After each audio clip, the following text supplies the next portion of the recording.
Okay. Hello. Good evening, my brethren, and also to our online viewers. Good evening. Welcome to our Bible study. Are you blessed today? Amen. We always give thanks to the Lord that you are blessed. Amen. We are Christ's New Creation International Evangelistic Missionary Sending Church, proclaiming healing, salvation, deliverance, and the second coming to our Lord Jesus Christ. Amen. I just want to share with you, my brethren, this verse. In 1 John chapter 2, verse 15 to 16. The Bible says, "Do not love this world nor the things it offers you, for when you love the world, you do not have the love of the Father in you." 16. For the world offers only craving for physical pleasure, a craving for everything we see, and pride in our achievements and position. These are not from the Father, but are from the world. Amen. It's become evident that today's level of consumption and materialism are things which are unsustainable, not only in preserving the gifts of God has given us on earth, but in the matters of soul.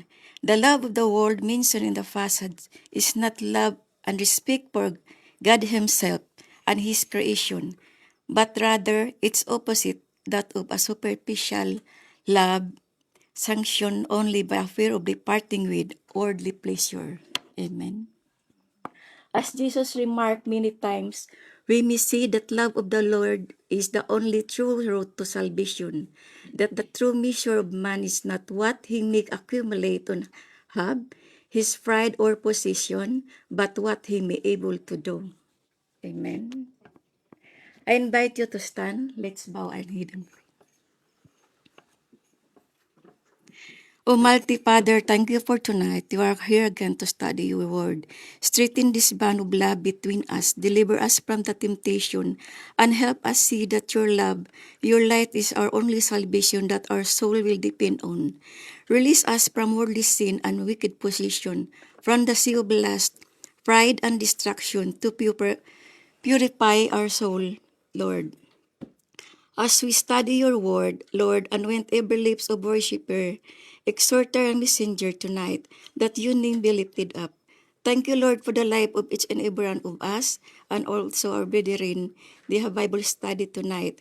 Thank you, Lord, for this house and household as well, that you use it mightily for the glory of your name. Pour out your Holy Spirit in this place as we study your word. Touch everyone's heart to understand your word. In Jesus' name we pray. Amen. Let's worship.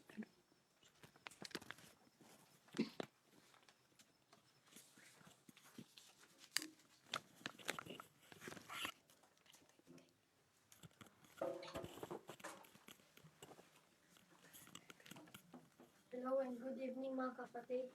It is a privilege to stand and worship the Lord tonight.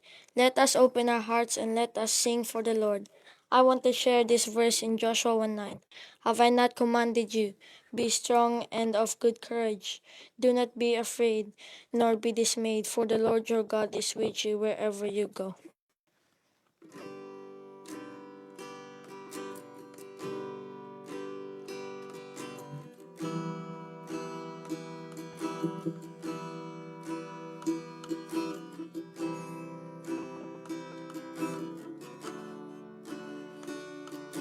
Splendor of the King,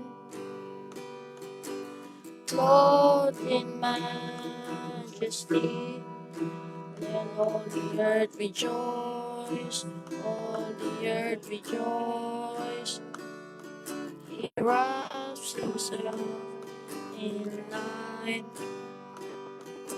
and darkness tries to hide, and trembles at his voice, trembles at his voice. How great is our God, sing with me, how great is our God. Oh, we'll see how great is our God. Age to age is stand, and time we see is sand. Beginning and the end, beginning and the end. God, the three in one. Father, Spirit, Son, the Lion and the Lamb, the Lion and the Lamb.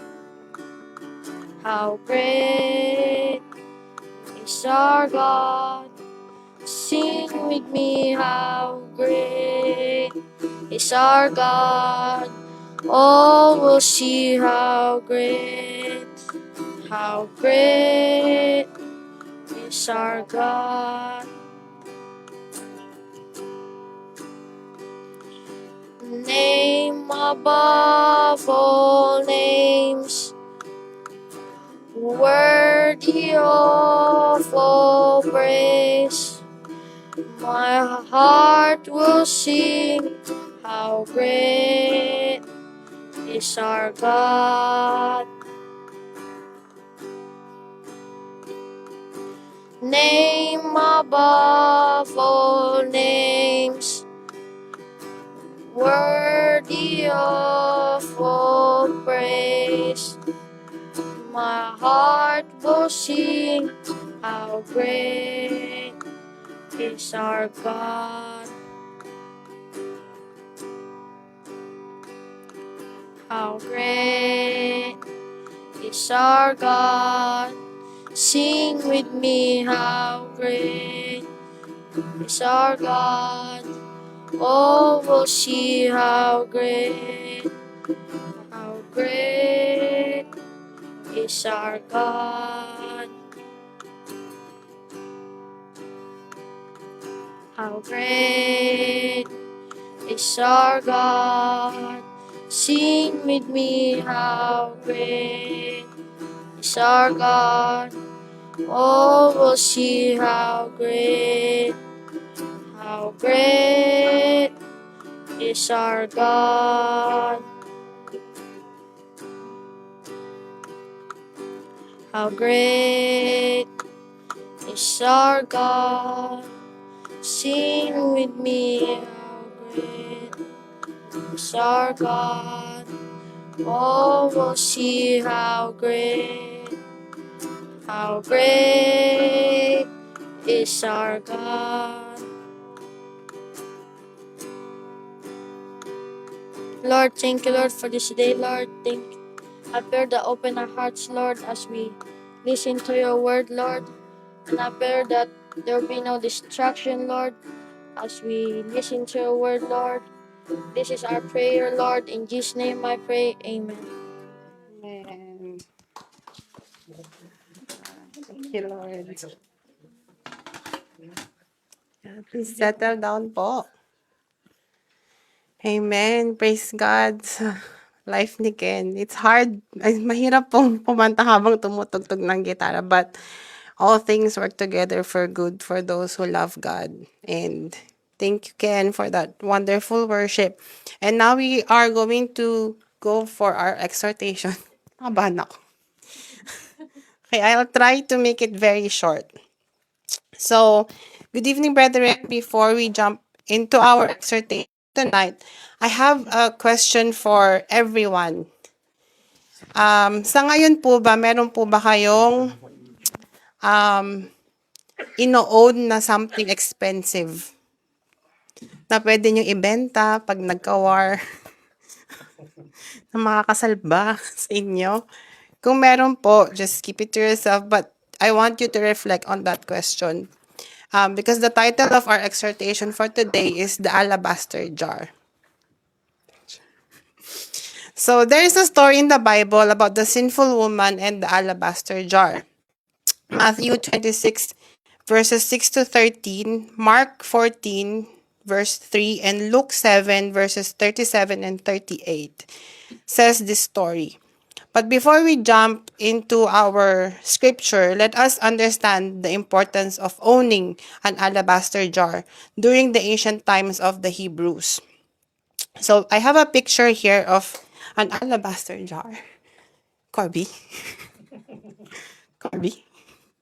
So an alabaster jar was a translucent, white marble-like stone, often mined in Egypt, used to create narrow-necked vessels, as you can see. These were designed to keep expensive ointments airtight and pure, as the jar often had to be broken at the neck to release the fragrance. So, what's inside the jar? It's actually a spikenard oil. There's also a picture of a spikenard plant, and it was imported from the Himalayas, making it extraordinarily costly due to transportation cost and rarity. So gaano ba sa ano lang po siya tumutubo, sa mountains of Himalayas, very high altitude. Hindi siya pwedeng tumubo sa mababang altitude. So, imagine those people who are harvesting the spikenard. It's very dangerous, and that's why they need to sell the spikenard ng mahal. So the value of the spikenard perfume inside the jar mentioned in the Gospel of Mark, that is in chapter 14 and John chapter 12, was worth 300 denarii. So what is 300 denarii? It is equivalent to a typical laborer's wages for the entire year. So it's not your fortnight, it's not your monthly, pero yung sweldo niya the entire year. Ganun siya kamahal. So it's roughly today, alabaster jar with oil is roughly around $30,000, or the most expensive one is 50,000 US dollars. So, diba mahal? Makakabili ba kayo nun? So it is an extremely expensive luxury item, and in Hebrew tradition, it's not just a jar, but often represented a woman's dowry or a highly prized, once-in-a-lifetime family heirloom. So, kung ako, nabubuhay ako sa time ng mga Hebrews and hindi pa ako kasal, kailangan meron akong alabaster jar para pag kinasal ako, I can give it to my husband's family as a dowry, or I can pass it to my future children or daughters, kasi girls lang yung merong alabaster jar in Hebrew time. Now, so let's go to the scripture. Let's go to Matthew 26, verses 16 to 13, and let's all read together. So, let's all read together. Ready, set, go. So, from that time, he sought opportunity to... Matthew 26, verse 6 to 13. 6 to 13. Thank you, Lord. Yes. Okay, verse 6. Ready, set, go. And when Jesus was in Bethany at the house of Simon the leper, next, please. A woman came to him having an alabaster flask of very costly fragrant oil, and she poured it on his head as he sat at the table. But when his disciples saw it, they were indignant, saying, "Why this waste? For this fragrant oil might have been sold for much and given to the poor." But when Jesus was aware of it, he said to them, "Why do you trouble the woman? For she has done a good work for me. For you have the poor with you always, me you do not have always." Next. For in pouring this fragrant oil on my body, she did it for my burial. Assuredly, I say to you, wherever this gospel is preached in the whole world, what this woman has done will also be told as a memorial to her. 14? Okay, 13, sorry. And also in Mark, can we go to Mark 14, verse 3?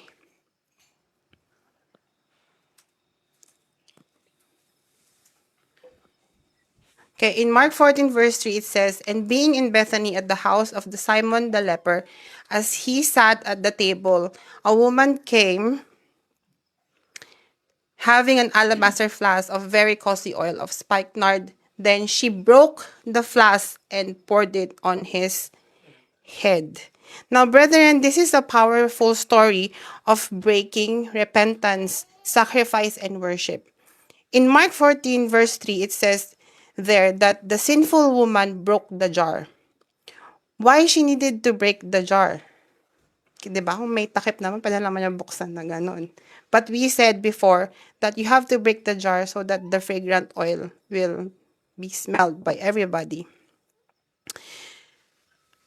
We are the sinful woman, and the jar is our sins. We are all sinful. You and me are all doing something that is not pleasing and glorifying God. And we need to ask God to help us break this cycle of sin in our lives. And if that alabaster jar inside our hearts is broken, it will not be a good smell. The sinful woman knew that Jesus is there sitting, and she came and broke the jar. We all know that Jesus is coming back very soon. So what are we doing in our lives right now? We need to come to Jesus and humble ourselves before him, just like the sinful woman. Amen? We need to kneel down, having a desperate desire for redemption. That jar is our former life and former attitude, but look in the story, Jesus came. And I think he did not come there just to have feast or to eat with them. But Jesus knew that the woman is so ready to surrender and ask for forgiveness. Sometimes it's so hard to let go of our former life. Even me before, it's so hard because we cannot do it by our own strength. We need the grace of God for us to really transform. And there will be situations that our faith and attitude will be tested. In Mark 14, verses 4 to 5, it says, "But they were indignant among themselves." Remember, they said, "Ang mahal niyan, bakit mo binasag? Sana binenta mo na lang." They criticized her sharply. And that is the enemy trying to tempt us. Whenever we're trying to change, he will make us remember of our past life, and he will give us situation and circumstances to tempt us to sin. I always pray, Lord, yung partner ko sa school, Lord, nawawalan na ako ng patience sa kanya. We ask for long patience. Then the next day, grabe, talagang ininis niya ako ng bonggam-bongga. But then, it's not our own strength, but we need Jesus. So look, who helped the woman? The woman did not say anything.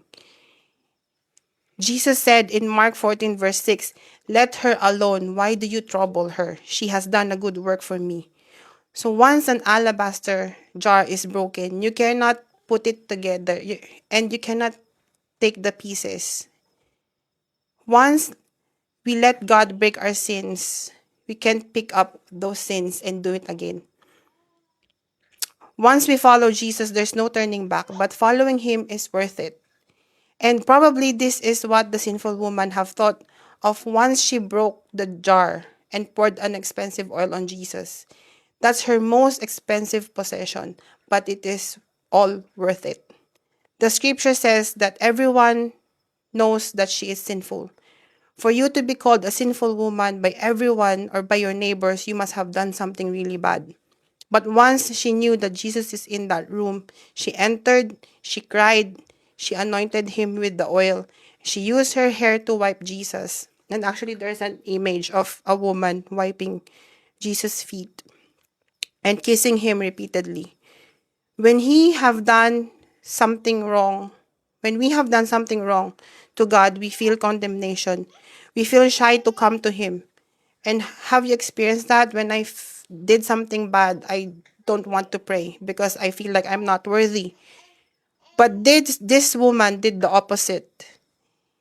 Let our love for Christ lead us to recognize the magnitude of our debt, and then we will truly understand how much we have been forgiven. And if we understand that, we will love Him more deeply, worship Him in spirit and in truth, and we will sacrifice willingly. The sinful woman did not love Jesus Christ so that Jesus will forgive her. She loves Him because she had been forgiven.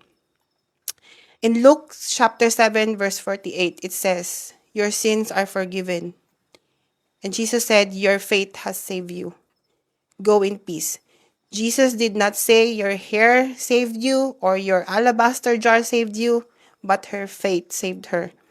We all make mistakes. We all make our own will, but we need to put into our hearts that we need to ask for forgiveness. And by His grace, we will be forgiven. And lastly, I have one last question. And this is between you and God for you to answer. What are we holding back from Jesus Christ? And what is our alabaster jar? Glory to God. Amen.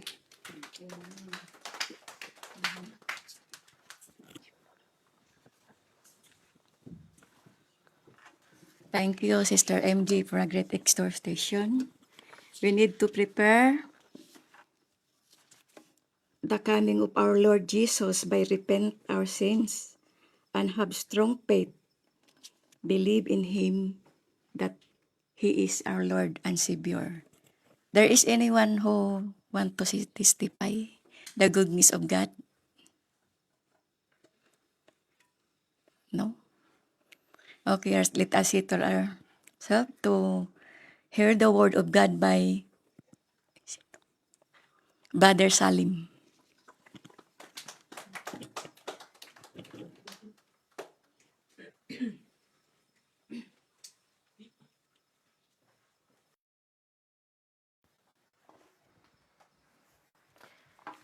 Good evening mga kapatid. Welcome sa inuupahan po nating bahay.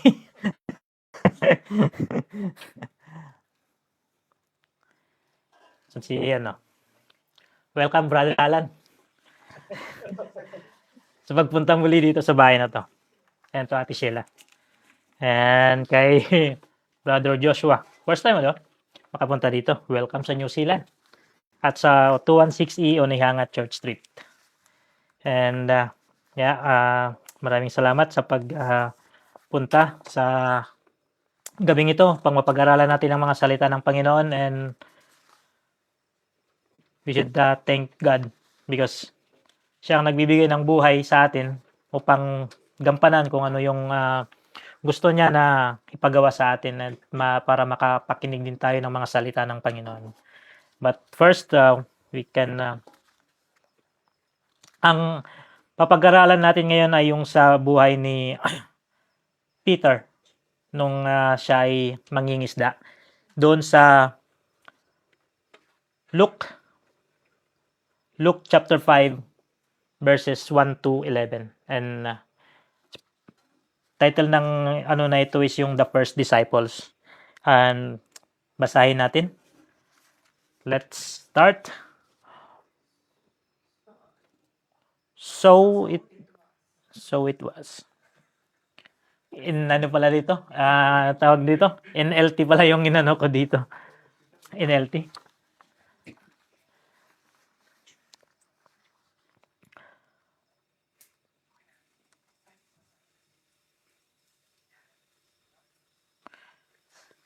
Pero bago pa man pala lahat tayo may manalangin muna. Bago natin ipagpatuloy yung pagbabasa ng Bible. Lord, Panginoon ko, Diyos, maraming salamat, Panginoon, sa gabing ito na kami po, Panginoon ko, Lord, yan ay inyong patuloy na minamahal, patuloy po, Panginoon ko, Lord, yan na inaingatan. Lord, sa gabing ito na as we learn, mapag-aralan yung inyong mga salita, Lord, we pray for that the Holy Spirit, Panginoon ko, Lord God, will be with us. Anoint us, Panginoon ko, Lord God, and bless our hearts, our eyes, our feelings, Panginoon ko, Lord God, and our ears, Panginoon ko, Lord God, upang makapakinig kami ng mabuti, Panginoon ko, Lord God, sa bawat mensahe, Panginoon ko Lord God, namin pong mapapag-aralan ngayon. Lord, kayo lamang po ang may taas mapurihan, Panginoon ko Lord God, and dalangin ko po na sa gabing ito, Panginoon ko Lord God, kami po ay mabless at mga salita na amin pong mapapakinggan, sasambit, Panginoon ko Lord God, ay magagamit po namin as we continue, Panginoon, to walk in this world, Panginoon ko Lord God, with your word. Salamat, Panginoon ko Lord God. We honor you and we praise you, Lord. In Jesus' name we pray. Amen. Luke chapter 5, verse 1 to 11. Let us read. One day as Jesus was preaching on the shore of the Sea of Galilee,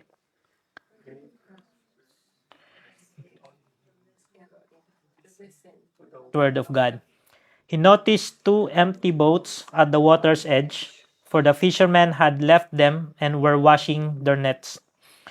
Stepping into one of the boats, Jesus asked Simon, its owner, to push it out into the water. So he sat in the boat and taught the crowds from there. When he had finished speaking, he said to Simon, "Now go out where it is deeper, and let down your nets to catch some fish." "Master," Simon replied, "we worked hard all last night and didn't catch a thing. But if you say so, I'll let the nets down again. I let the nets down again." And this time, their nets were so full of fish they began to tear. A shout for help brought their partners in the other boat, and soon both boats were filled with fish of sinking. When Simon Peter realized what had happened, he fell to his knees. He fell. "Oh Lord, please leave me. I'm too much of sinner to be around you." For he was awestruck by the number of fish they had caught, as were the others with him. His partners, James and John, the son of Zebedee, were also amazed. Jesus replied to Simon, "Don't be afraid. From now on, you'll be fishing for people." And as soon as they landed, they left everything and followed Jesus. They left everything and followed Jesus. In this story, Jesus called the fishermen to be his first disciples. When one of them is Peter. Peter, who witnessed or experienced the miracle of Jesus, together with John, James, pero sa ibang book, sabi niya kasama nila si Andrew.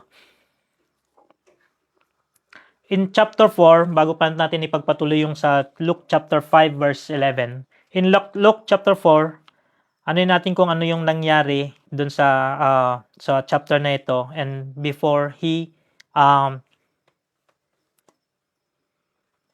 Peter and the companion encountered Jesus Christ. In chapter 4 of Luke, Jesus experienced the temptation done by Satan. But Satan was not succeeding in his mission to tempt Jesus. Satan tried, even he knows that Jesus is the Son of God. Di ba? He knows that he's the Son of God. Pero, nag-try siya. But unfortunately, his mission failed. Sinubukan lang naman niya siguro. Pero ginawa niya talaga. In Luke 4, also it tells that the beginning of ministry of Jesus, where he preached, teaching about the kingdom and repentance of sins. But because of the hardened heart of the people,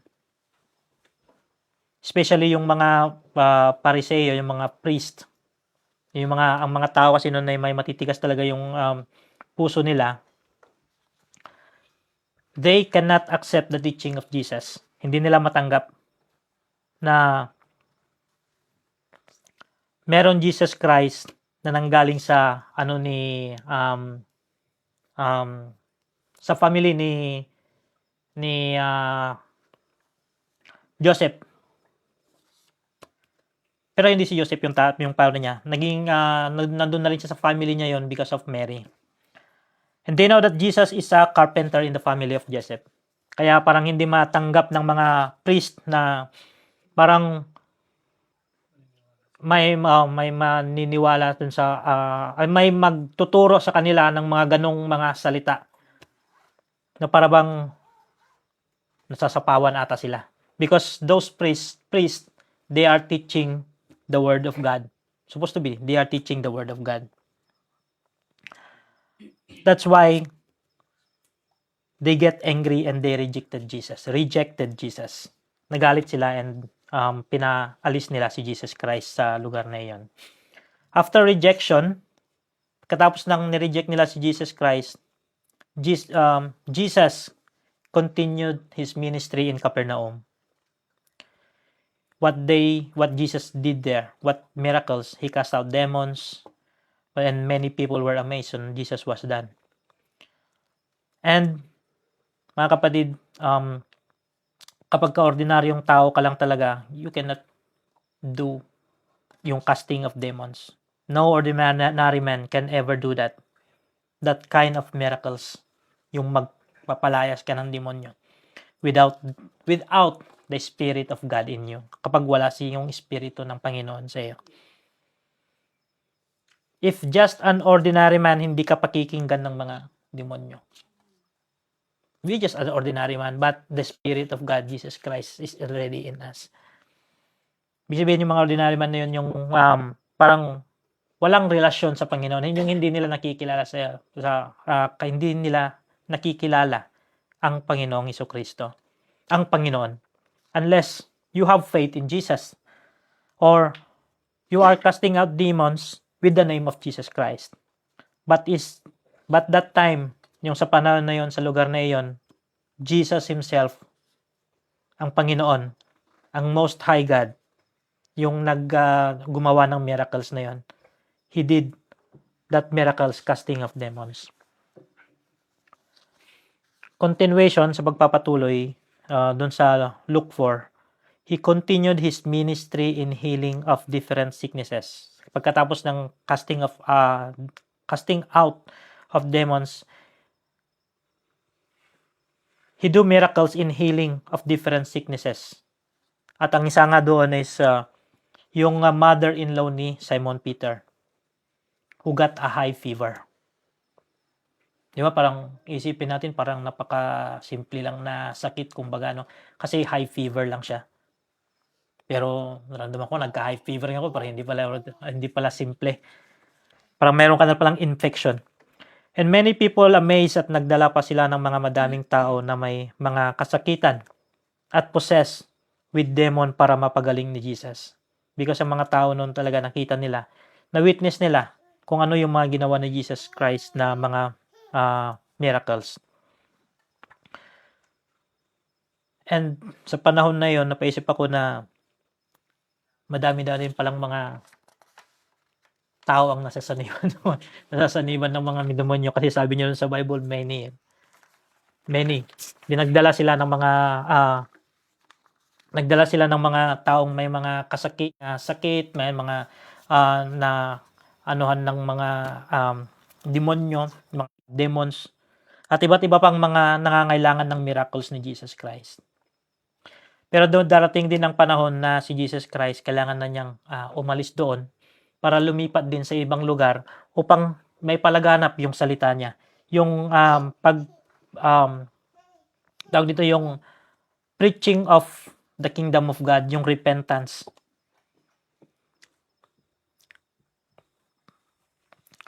After that rejection from the other place, now they don't want him to go because they need him to do miracles. Nireject nila si Jesus sa lugar na iyon, tapos pumunta siya sa isang lugar ulit, tapos ayaw na nila siyang umalis kasi they need miracles. They need healing, they need na kailangan ng katawan nila, ng buhay nila, na si Jesus lamang yung makakagawa. Mga kapatid, that there is a reason why Jesus do miracles from that time for them to know na makilala siya, do miracles for them to know Him and believe of what He is preaching, and also na magkaroon sila ng pananampalataya sa Kanya. To continue the works of God, Jesus needs a disciple. Kailangan ni Jesus Christ ng disciple. Yun na yung part of the ministry niya. Kasi darating ang araw na aakyat din ng langit at babalik sa Ama si Jesus Christ. Kailangan niya ng mga disciples para maging witness, para matrain, para may pagpatuloy ang pagbabahagi ng kanyang mga salita sa araw na aakyat na siya sa langit. And it is a part of His ministry, His mission. And Simon Peter and his brother Andrew are the first disciples. John and James are the next, and they are all fishermen. And he continued preaching the word of God in the Sea of Galilee. And he saw the two boats where Simon Peter was. In Luke chapter 5, nakita ni Jesus Christ si Simon Peter na abala sa paglilinis ng kanyang mga fishing net. They were busy washing their nets and felt dismayed, hopeless. Siguro ano na ba yung pakiramdam nila pagka wala kang nahuling isda. Gaganon ka na lang siguro. Kasi wala silang nakuhang isda sa buong magdamag. Alam mo mga kapatid, sino ba ito naranasan na rin mangisda? Kaya Jess, siyan. Di ba nakakapanloob mo pagka wala kang nahuling isda? Pero meron akong alam na lugar dito sa New Zealand na hindi ka makakakuha ng zero. Palagi kang may makuha na isda.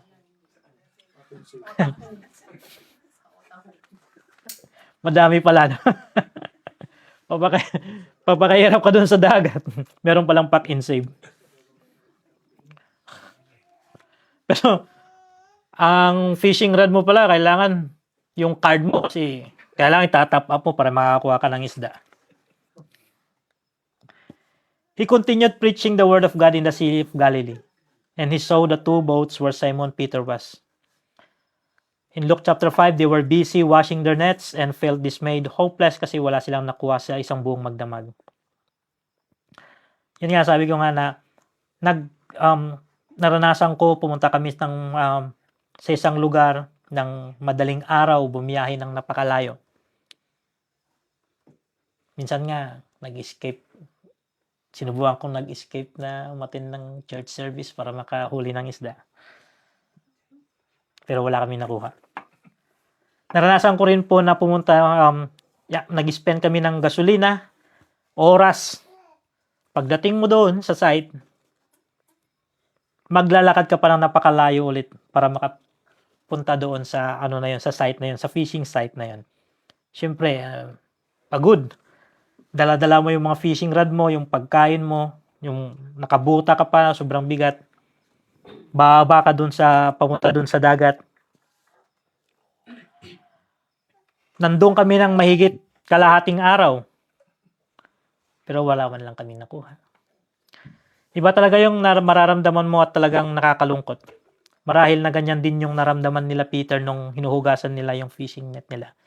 They felt talaga na malungkot and they felt dismayed. Dismayado sila kasi wala silang nakuha. Then Jesus came closer and stepped into the boat. Nung nakita nila si Peter na naghuhugas ng asking to move away from the land, and he continued in teaching the people about the kingdom of God. Inano nila si Peter na sumakay sila sa boat ni Peter na, Peter, tara. Ilayo mo konti. Tapos nung lumayo konti, nagsalita siya ng nagpatuloy niya yung mga salita na sinasabi niya about the kingdom of God, about about yung mga salita ng Panginoon. At sa pagkakataong ito siguro sa kwento na ito dito sa Luke chapter 5 verse 1 to 11. Naniniwala ako na si Jesus, He is preparing the heart of Simon Peter for him to become a disciple of Jesus. Piniprepare niya. Because on that time, maybe, yung heart nga talaga niya is hindi tama. Kasi yung naranasan nila na wala silang nahuli sa araw na iyon. But he chose Peter. Mga kapatid, it is difficult to become a disciple of Jesus if your heart is not right. Maybe we can believe in Him, maniniwala tayo sa Kanya, di ba? Sabi nga lang sa doon sa sabi nga ni Paul, kung saan banda yung mga sinulat sa anong libro yun sa sinulat ni Paul. They know God, but kilala nila ang Panginoon pero hindi pero their heart ay malayo sa Kanya. Kaya iba lang yung kilala mo ang Panginoon pero iba yung puso mo ay talagang nasa Panginoon.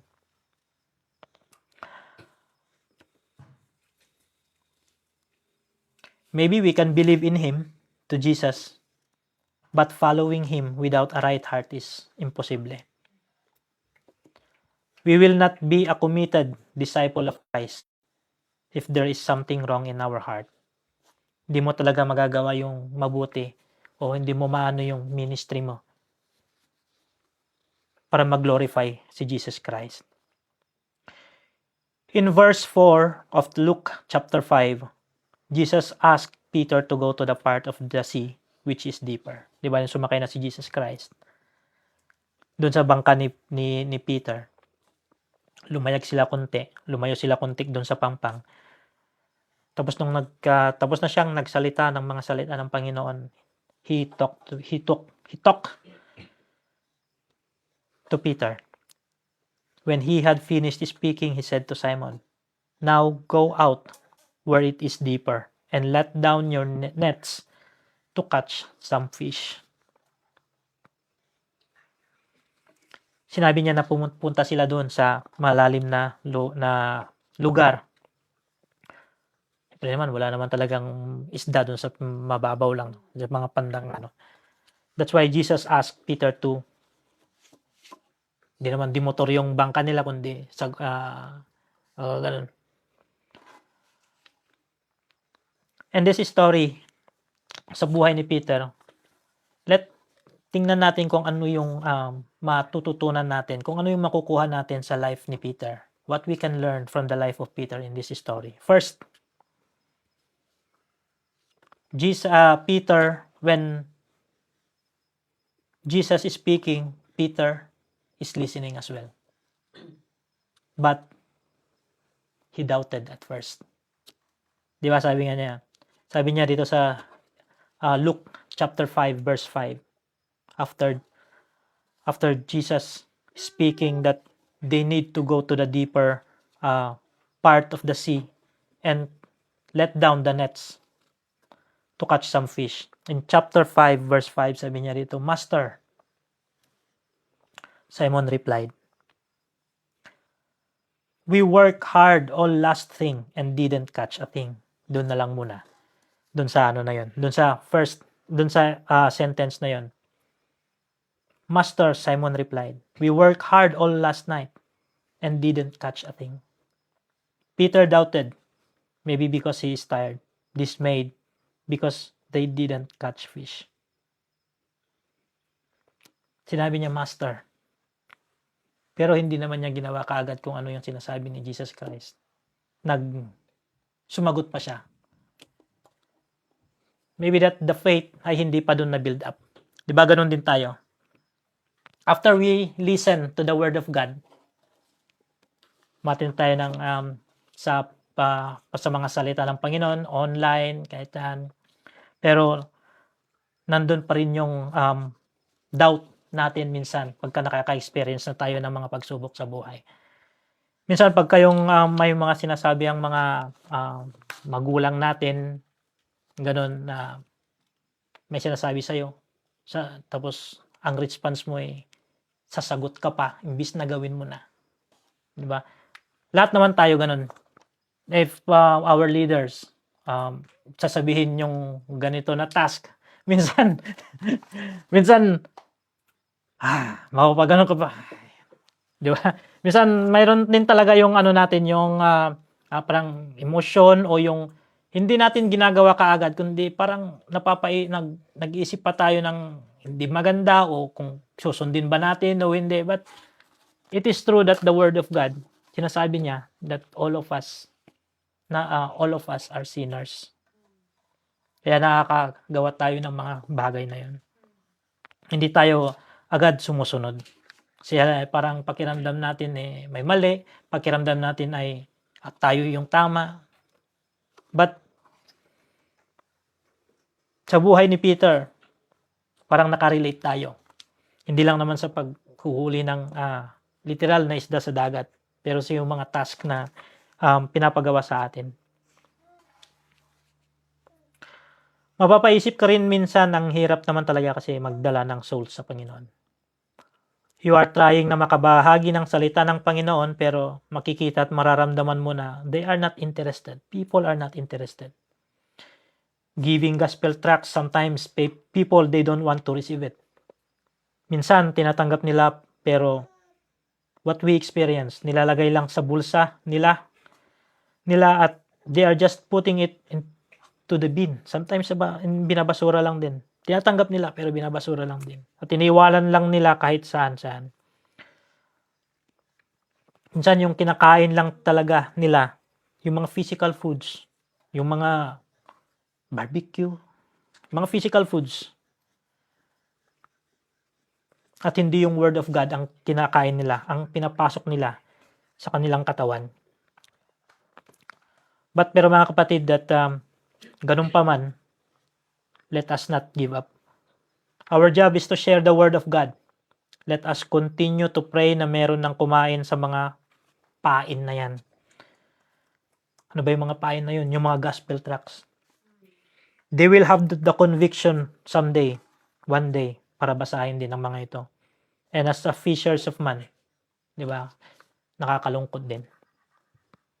Like Peter na you are giving your time, you are giving your lakas. Minsan puyat ka, pumunta ka pa doon sa evangelism. Tapos ganun yung may experience mo. Wala man lang kumagat doon sa pain na yun. Wala man lang tumanggap pero hindi man lang nila binasa. Like if you are catching fish through free fishing rod. Ang tagal nang nakababad sa tubig yung pain mo, pero wala man lang naglakas ng loob na kainin ng isda. Siguro smart na rin ang mga isda ngayon. Alam na nila na may hook doon. Or minsan pinipili lang talaga nila yung kakainin. Siguro yung hook, yung pain nandito talagang, yung dito lang talaga yung kakainin nila, hindi nila sasakmalin ng buo. Yung laman o pain lang talaga, hindi man lang sumabit sa hook.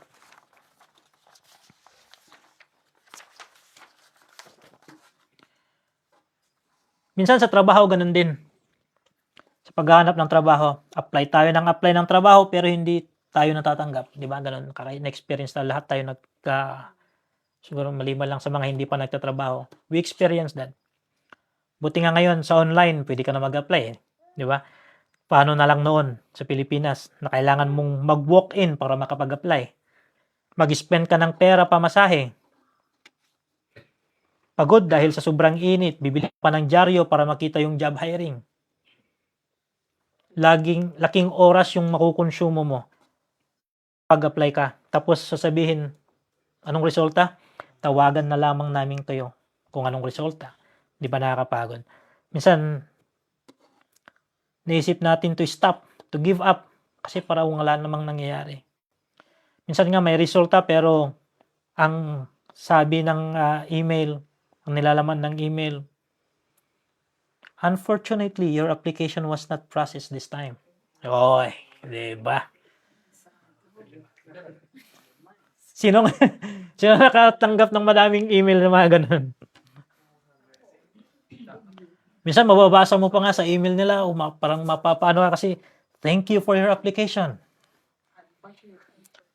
But we hired someone which is closer to the one that we are looking for. Oh, minsan pinaano ka pa. Pero ganun talaga. But Jesus said to Peter, try it once more. Cast out the net. Just do what I said. Yun ang sabi ni Jesus Christ kay Peter. Apply ka lang. Hindi pa ngayon, pero mayroon din yan. So don't give up. Don't give up. Apply ka na lang, apply. Magkakaroon din yan. Brethren, don't give up in sharing the Word of God. Don't give up on praying. Pray without ceasing. Peter called Jesus as master or teacher because he already witnessed what Jesus has done to his mother-in-law. Jesus healed her fever. That story is in Luke 4, chapter 4, verse 38 to 39. Pero hindi na natin babalikan din yun. Na ano lang doon kasi bakit tinawag ni Peter si Jesus na master. Number 2 na maano natin kay Peter. Una, he doubted at first. He listened, but he doubted. And number 2, from doubting to obeying his commands. Nag-doubt siya. Ano ang Tagalog ng doubt? Nagduda. Nagduda siya pero inobey niya yung commands ni Jesus Christ. Sa Luke chapter 5, verse 5, dun sa second sentence, sabi niya, but if you say so, I'll let the nets down again. Peter obeyed Jesus. Pero, kung disobeyed ni Peter si Jesus, madami ang kanyang mamimiss. Mamimiss yung basta mamiss. Yung hindi niya ma-experience yung ano. But if Peter disobeyed Jesus, for sure they missed the chance to know him more. They missed the chance to get more fish. Di ba? Baka hindi pa niya naranasan yung fish na yung ganong kadami. They missed the chance at ng mga tao na nandoon na makita muli yung miracles ni Jesus. He missed the chance for a deeper revelation of Jesus Christ. He missed the chance to become a follower of Christ, an apostle of Christ. Madaming sayang kung hindi niya sinunod ang utos ni Jesus Christ. Obeying the commands of Jesus is very important, mga kapatid. Kahit mahirap sumunod dahil madaming apektado, pero kailangan nating sumunod. It is a command of Jesus Christ. Kailangan nating sumunod. For example, we need to do what is right. Kailangan mong gawin kung ano yung tama. We need to follow the rules that was instructed to us by the authority. Yung mga nakakataas. Ganun.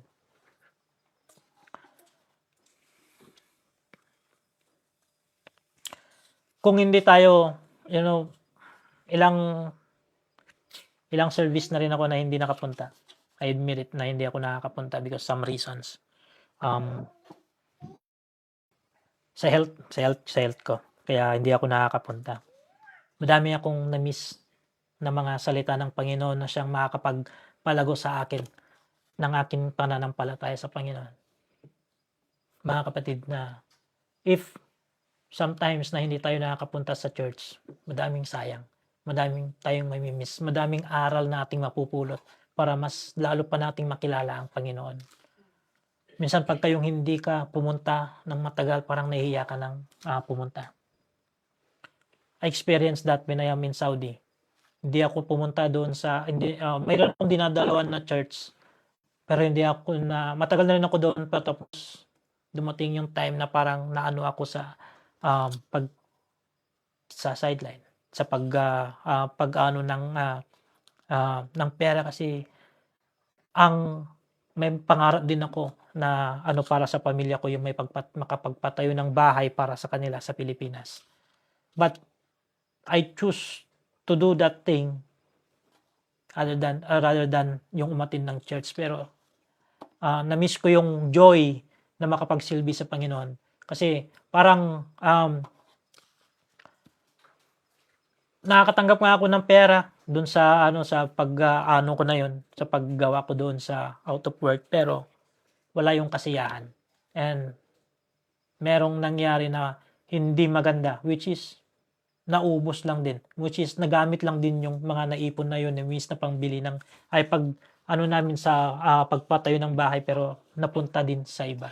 Kaya parang nawala lang din.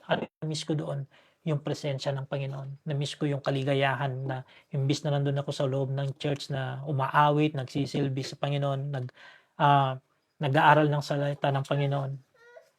Na-miss ko ang lahat ng mga yan. Kaya I encourage na we are not perfect, pero let us give our best talaga para makapag-attend tayo ng mga service na siyang magpapalago sa atin sa salita ng Panginoon. Obeying the commands of Jesus, indicating that we honor Him, indicating that we believe in Him, that we have that faith and we trust Him. But we need to obey Him wholeheartedly, without anything that is not pleasing to Him. We need to obey Him with sacrifice. Kailangan para mag-obey ka sa Panginoon, yun sa mga commands niya, kailangan ng buong puso, not grudging. Pagka dito may natututo din ako kasi it reflects din sa akin to. Na minsan pagka yung may sinabi sa akin, pagka imbis na susunod na ako, meron pang may konting pa. Yamat nga pa.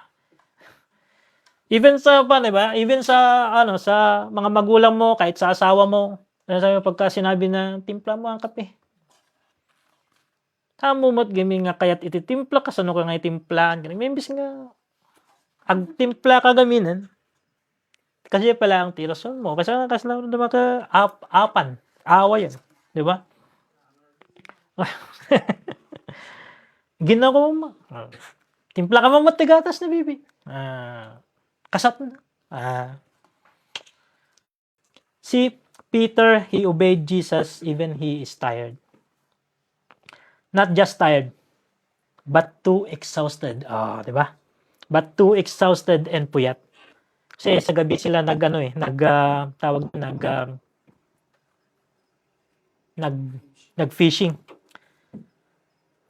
Nagalatid. But he chose to follow his command. Even he's tired, he chose to follow his command. If Peter disobeyed, it indicates that he is just relying on himself and not with God. Kapag dinisobey mo ang Panginoon, parang nagre-rely ka pa rin sa iyong sarili. Kasi hindi mo sinusunod kung ano yung utos niya. You are not, parang hindi mo siya ina-acknowledge that He is God. Hindi ka nagpasakop, hindi mo sinurrender yung buhay mo sa Kanya. Ganito, sabi ni Peter ito, siguro, ginawa na nga po namin wala kaming nakuha, tapos minsan ganun tayo, di ba? Minsan ganun yung mga salita natin sa mga kapwa natin na ikaw na gumawa para masbukan mo rin. Ako, di ba? Sanay ako sa dagat, di ba? Ganun yung ganun yung natin minsan. But Peter tried it again. Because God commanded him. He tried it. because God commanded him. What Peter said, "But if you say so, I let the nets down again." Dahil sinabi mo po, Master, gagawin ko. Dahil sinabi mo po, Nay, Tay, Mami, Daddy, Uncle, Sir, pag kinatrabaho na, Ma'am, gagawin ko po. Susundin ko po yung sinabi mo. Di ba? Huwag ka nang sumagot pa. Gawin mo na. Just do the task. Just do what Jesus wants us to do. Dahil sinabi mo po, Lord, sundin ko po ang pinapagawa mo. Mag-evangelize po ako. Papalaganap ko po ang salita po ninyo. Pero mga kapatid, may mga pagkakataon talaga na hindi nagagawa na sunod sa Kanya. But we need to ask God for forgiveness. And praying na sa mga susunod na mga pagkakataon ay masunod na natin ang Kanyang utos to preach the word.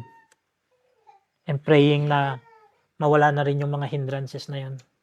Mawala na rin yung mga reasons na yun kung bakit hindi tayo nakaka-attend din sa mga pagpapalaganap ng salita ng Panginoon. That Jesus, then sinabi ng Bible na yun, attend to the gathering of the saints. Do not forsake the gathering of the saints. Kung ano man yung mga hindrances na yun na hindi kapunta ng gathering of the saints, like Sunday service, like that, praying na ang mga bagay na yun. Number 3 na matutunan natin dito sa buhay ni Peter sa story na to. Una, he listened but he doubts. Second, from doubting, he obeyed the commands of Jesus Christ. Number 3, Peter cannot do it. Cannot do it on his own. Hindi niya magagawa ayon lang sa kanyang sarili. In verse 7 of Luke chapter 4, sabi niya dito,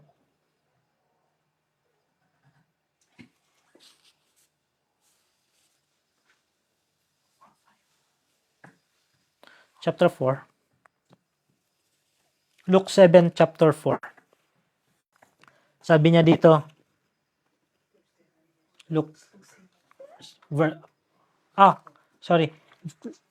verse 7 of Luke chapter 5 pala. Sorry. It's my mistake. Sabi niya dito,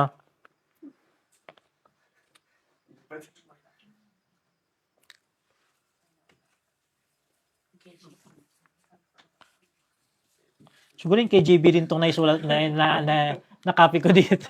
Hindi siya NLT. Sabi niya rito, they signaled to their partners in the other boat to come and help them. Ayon KJV nga. And they came and filled both the boats, so they began to sink. In this situation, dito sa verse 7 ng Luke chapter 5, in this situation, hindi na nila kaya na iangat pa yung net sa sobrang dami ng isda na nahuli nila.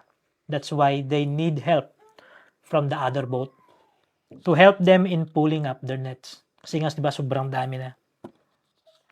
Peter admitted that he cannot do it alone. Hindi niya kaya. Sabi niya dito, punta kayo dito, tulungan nyo kami, ang daming isda. Napaisip nga ako sa dami ng fish sa net. At kung hindi tumawag ng tulong si Peter, baka mas lalong mawala pa. Kung yung pride ni Peter na parang, even na kaya ko to, baka mas lalong mawala pa yung mga isda. Baka mas lalong makawala pa. Mga kapatid, ito sa reminder to all of us, kung meron mang pride minsan sa mga puso natin, remove it. Take it away. Throw it. Or surrender it to God. Aminin mo, kailangan mo ng tulong ng iba. You cannot do it on your own. Kailangan natin ng isa't isa. God created us not only for ourselves, but also to others. Kaya tayo nilalang ng Panginoon. Sino nakakaalam dito yung maganda yung kanta na yun, yung ang tawag doon, yung kanta na yun?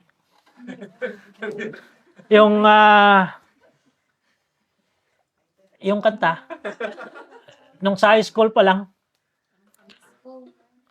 walang sino man ang nabubuhay para sa sarili lamang. Yun, pananagutan pala. Walang sino man ang namamatay para sa sarili lamang. Diba? Kaya tayo ay binigay ng Diyos para sa isa't isa. Di ba? Sa binigay tayo ng lahat ng Panginoon para sa isa't isa. Kaya wag mong isipin na hindi mo kailangan ng iba. You need it. Sabi niya dito sa Ecclesiastes chapter 4 verse 9 to 10. Verses 9 to 10, sabi niya dito, two are better than one because they have a good reward for their labor. For if they fall, one will lift up his companion. But woe to him who is alone when he falls, for he has no one to help him up. Kaya mahirap mag-isa. Mahirap yung parang iniisip natin na kaya ko to. You cannot do it. Kailangan mo ang kapatid mo. Kailangan natin ang isa't isa. Kapag hindi na kaya, tawag tayo ng tulong. Siyempre, pag nagtawag ng tulong, tulungan din natin. Kaya nga tayo binigay ng isa't isa eh. Kaya we are created for others. Di ba? Pero kung ayaw mo magpatulong dahil sa pride mo, sino nga naman kasi magbibigay ng tulong sa'yo? Diba? Remember Adam in Genesis chapter 2 verse 18? Sabi niya dito, and the Lord God said, it is not good that man should be alone. I will make him a helper comparable to him. That is a plan of God. God created Eve to be the helper of Adam. Hindi lang sa mag-asawa but to all of us. God knows na hindi natin kaya kung tayo lang ang mag-share ng Word of God. Hindi natin kaya. Kung tayo lang. It will not be ineffective o not effective. Minsan talaga yung kung bakit, naiintindihan ko dito kung bakit ginawa ang merong NLT, New King James Version ng mga iba't ibang translation kasi para yung English ba. Kasi minsan pag nag-wrong grammar, ay isipin mo na lang King James Version. Ay, hirap intindihin.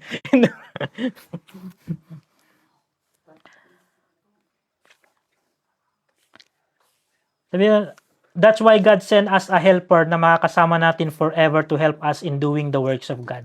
Kasi kung tayo lang talaga mag-share ng Word of God, without the Spirit of God, hindi talaga siya effective, not fruitful, and hindi siya makakaano ng transformation sa iba. That's why in John chapter 14 verse 16, sinabi ni Jesus Christ, and I will pray the Father, and He will give you another helper, which is the Holy Spirit, that He may abide with you forever. Meron nga pala akong tanong dun sa verse 3 ng Luke chapter 5. I have a question. Di ba sabi nga niya dito, then he got into one of the boats, which was Simon's, and asked him to put out a little from the land. Si Jesus ay sumakay in the same boat where Peter was. Di ba sumakay si Peter? Ay si Jesus Christ, kung saan nandun din si Peter. Tapos pumunta sila sa malayo, nakahuli ng madaming isda. Ang question ko ito, nung ginagawa ko diba, napaisip lang ako, bakit si Peter, nung nakahuli ng isda, katabi na niya si Jesus Christ, bakit hindi siya tumingi ng tulong kay Jesus? Bakit gayong nasa sa isang bangka pa, doon sa malayo pa siya humingi ng tulong? Katabi na niya si Jesus. No, nung na siya. Bakit kaya? Siguro maybe they need the other boat para paglagyan ng mga isda kasi hindi na kasya doon. Or baka dahil sa kagalakan at mga biyaya na meron na sa kanila, medyo nakalimutan na nila konti si Jesus Christ sa mga sandali na iyon. Oo nga, no? Kasi napaano lang ako, katabi na niya si Jesus Christ. Siya ang nagsabi doon na pumunta doon para mangisda. Pero bakit hindi siya humingi ng tulong kay Jesus Christ? Bakit sa iba pa? Pero reminder lang ito sa atin mga kapatid, that every aspect in our life, we need to remember Jesus first. Kung kailangan mo ng tulong, seek Jesus first. Matthew 6:33, seek ye first the kingdom of God and His righteousness, and all things shall be added unto you. Creator first before the creation. Number 4 na matutunan natin sa buhay ni Jesus Christ. Ay, ni Peter dito sa kwento na ito. Number 4, he knelt down and acknowledged that he, Jesus, is Lord, and admitted that he, Peter, is a sinner. Sa verse 8 ng Luke chapter 5, sabi niya dito, when Simon Peter realized what had happened, he fell to his knees before Jesus and said, "O Lord, please leave me. I am such a sinful man." For he was awestruck by the number of fish they had caught, as were the others with him. What a heart, mga kapatid. So humble. Dahil sa sobrang pagpapala na tanggap niya, na-realize niya na he is nothing without Jesus, that he is sinner. Praying na lahat ng tao ganun. Sa kabila ng mga yaman na meron sa kanila, they will acknowledge Jesus, that he is Lord. At aminin na sila din ay makasalanan. Nakagaya ni Peter na makasalanan. Nakagaya natin. Lahat tayo makasalanan. And to all of us as well, that humility ay mangingibabaw in front of Jesus. Dapat na mangingibabaw yung pagpapakumbaba sa ating puso. Matthew chapter 5 verse 8, blessed are the pure in heart, for they shall see. For they shall see God. All of us are sinners, and that is in Romans 3:23 na palagi nating napapakinggan.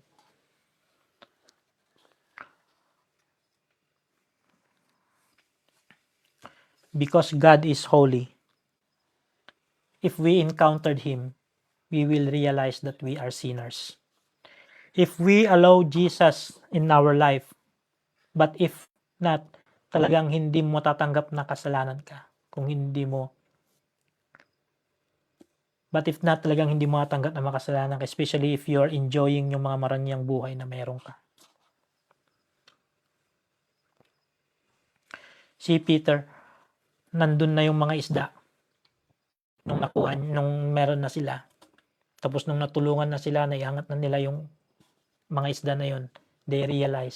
He realized, Peter, that he is a sinner. Lord, lumayo ka kasi makasalanan ako.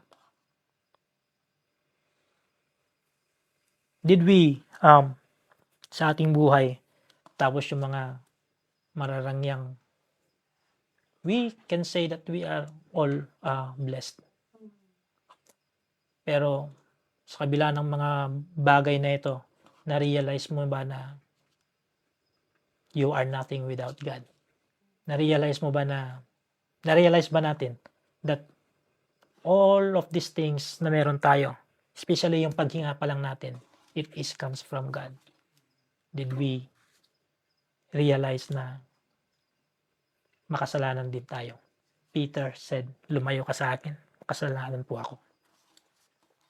Number 5 na matutunan natin dito, he denied himself, leave everything, and follow Christ. Sa verse 11 ng Luke chapter 5, sabi niya rito, and as soon as they landed, they left everything and followed Jesus. Iniwanan niya yung mga isda. Hindi niya sinabi doon na, susunod ako kay Jesus Christ. Pero itirhan niyo ako ng isda na yan. Kasi ako nagpakapagod dyan. Hindi niya sinabi yon. But they left everything. Binigay na niya. Kayo na bahala dyan. Paghahatian nyo, luto nyo, kayo na bahala kung anong gagawin nyo. But I will follow my Lord. Sa mga bagay na natamasa natin ngayon, mga trabaho, mga ano, are we still that heart to live? Or are we still that heart na makapagbigay ng oras para sa Panginoon. Mga kapatid, that I was rebuked pag kayong mga magawa ganito kasi merong mga pagkakataon talaga na parang I choose not to go kasi may bagay akong gagawin. At kung ganun pa man yung mga natin, we should ask for forgiveness sa Panginoon. And we need to transform by the grace of God na unahin siya, na sundin siya. He deny himself, leave everything, and follow Christ. That's Peter. An example to become a followers of Christ that Jesus says in Luke chapter 9, verse 23, Mark chapter 8, verse 34, and Matthew 16:24. But it's all the same message. Sabi niya dito, Jesus says, kahit yung Luke chapter 9, verse 23 na lang din. Sabi niya dito, Jesus says, then Jesus said to his disciples, if anyone desires to come after me, let him deny himself and take up his cross and follow me. Si Peter, hindi niya dala-dala na kahit na ulo lang ng isda para may memeryende siya sa paglakad nila. Hindi niya dinala yon, kundi iniwanan niya to follow Christ. Mga kapatid, ang ganda ng sinabi ni Jesus Christ. If anyone desires to come after me, ang hirap po na lumapit sa Panginoon kapag meron tayong dala na mabigat sa ating buhay, sa ating puso. If there is no forgiveness sa ating mga kasalanan, kung hindi tayo nakakapaghingi ng tawad sa ating mga kasalanan at sa mga nagkasala sa Panginoon at sa ibang tao, it is difficult to come to Jesus. Peter left everything. Those fish, marahil binigay na niya sa mga tao, and he followed the Creator rather than the creation. Mga nilalang. Pinili niyang sumunod to the Creator of heaven and earth rather than the blessings. Mas pinili niya yon kasi si Jesus Christ ang nagbibigay ng blessings. Kapag kainuna mo yung blessings, maaaring makalimutan mo ang nagbibigay ng blessing. Pero pag kainuna mo ang blessor, ibibigay ng Panginoon yung blessings according sa kanyang will, according sa kanyang grace. A question to all of us, can we do what Peter did? Magagawa ba natin kung ano yung ginawa ni Peter? Meron bang mga bagay na hindi natin ma-let go na naghihinder for us to become a true followers of Christ? It is a question, but you can answer it in your own, and God knows it. Yun yung 5 na maano natin sa buhay ni Peter in this story. First, sabi niya, Peter doubted at first. And then second, from doubting, Peter obeyed the commands of Jesus Christ. He obeyed. And then number 3, Peter cannot do it on his own. Number 4, he knelt down and acknowledged that Jesus is Lord and admitted that he, Peter, is a sinner. Number 5, he denied himself, leave everything, and follow Christ. Ito naman yung result sa pag-obey ni Peter kay Jesus. The result of obeying Jesus. He experienced the power and miracle of Jesus. And not only that, he felt the joy, and they are overwhelmed because the fish on the net is too many, causing the net to break and the boat to sink sa sobrang dami. Nasa tagal na nilang naglalayag sa dagat, sa pagkakataon lang na yun nila naranasan na makahuli ng sobrang daming isda. And it was done during daytime at madami ang nakakita at na-bless sa araw na yon. hindi lang si Peter yung na-bless, kundi maraming tao kasi maraming namangha dahil sa nakita nila. At madaming na-bless dahil sa biyaya na nahuli, na naibigay sa kanila ng Panginoon. And naranasan ko rin yun. Yung pumunta kami din sa dagat at nakahuli din kami ng mga malalaking tribale kasi tribale time that time. At iba yung joy, yung maranasan mo. Meron pang kiwat, igat na bonus. Na meron pang bonus na igat. Kaya kiwat, il.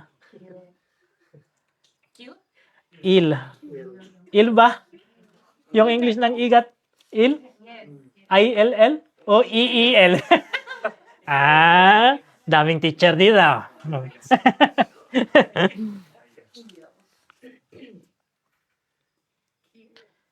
Ito pa yung mga result ng pag-obey ni Peter kay Jesus. From exhausted body to unexplained overwhelming joy. Mapapasalamat ka na, thank you Lord. Meron ding il. Peter experienced the transformation. First, admitting that he is a sinner and confessing that Jesus is Lord. Not only that, he knelt down in front of Jesus. At sumama siya kay Jesus Christ. And he became a true disciple of Christ. It is a privilege na makasama si Jesus in preaching the word. Diba? Mas blessed nga sila sa araw na yun eh. Kasi kasama na nila physically si Jesus Christ na pumupunta kahit saan-saan para ma-share, para sila din ay matuto din sa salita ng Panginoon. Yung matrain din sila, napakahirap din pala. Mahirap po mga kapatid ang sumama kay Jesus Christ. Pero yung result ng pag-obey mo sa Kanya, eternal life, yung mararamdaman mo. Hindi ka na makakahuli ng zero sa isda. Kapag sumama ka kay Jesus Christ. Hindi ka na mangingisda kasi nandun na ang Creator natin sa langit. If you obey Jesus Christ. From fishermen to fishers of men. Dating mangingisda ng isda, ngayon mangingisda na siya ng soul para mapunta kay Jesus Christ at maranasan din nila yung mga souls na yon, yung eternal life na ipinangako ng ating Panginoong Jesucristo.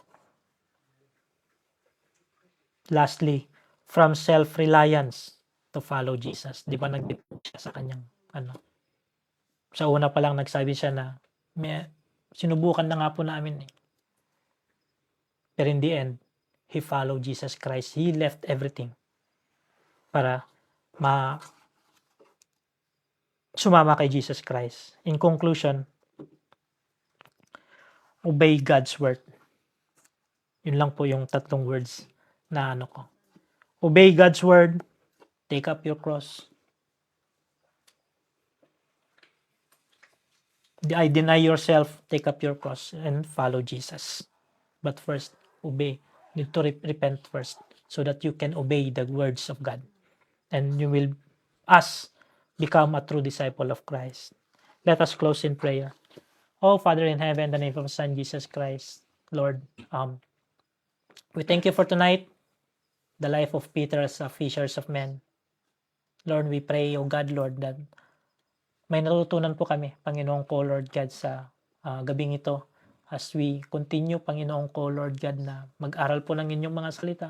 Lord, more revelation, Panginoong ko, Lord God. We believe na hindi lamang po ito yung revelation na ibibigay niyo po sa amin in this story. More, Panginoong ko, Lord God, ibigay niyo po sa amin para sa Panginoong ko, Lord God, ay mas matuto pa po kami.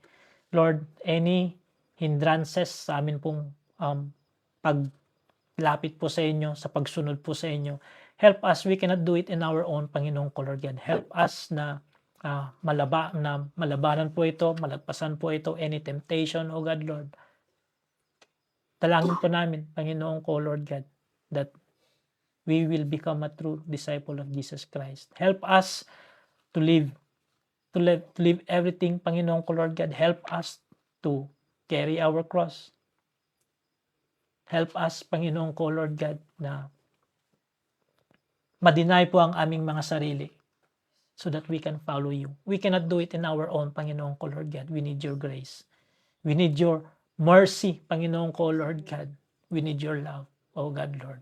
And kung may mga bagay pa naman sa amin pong mga puso, Panginoon, sa aming buhay na hindi namin bitaw-bitawan, Panginoon ko, Lord God, help us, Panginoon ko, God, Lord. Help us to release it. Help us to surrender it to you, oh God. And Lord, sa mga Panginoon ko, God, Lord, na mga pagkakataon na hindi kami napupunta, forgive us, Panginoon ko, God. We thank you, Lord God. We honor you. We praise you, Lord. Thank you for everything that you have done to us, Lord. In Jesus' name we pray. Amen. Amen.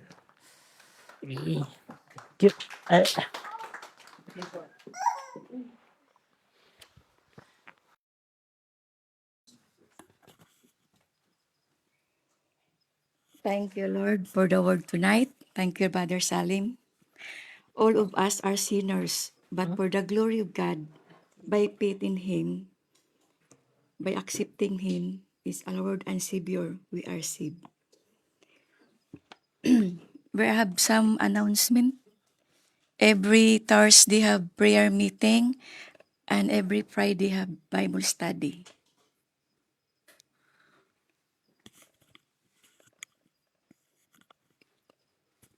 Oh, thank you all the FB Live. We see you this weekend again. Bye-bye.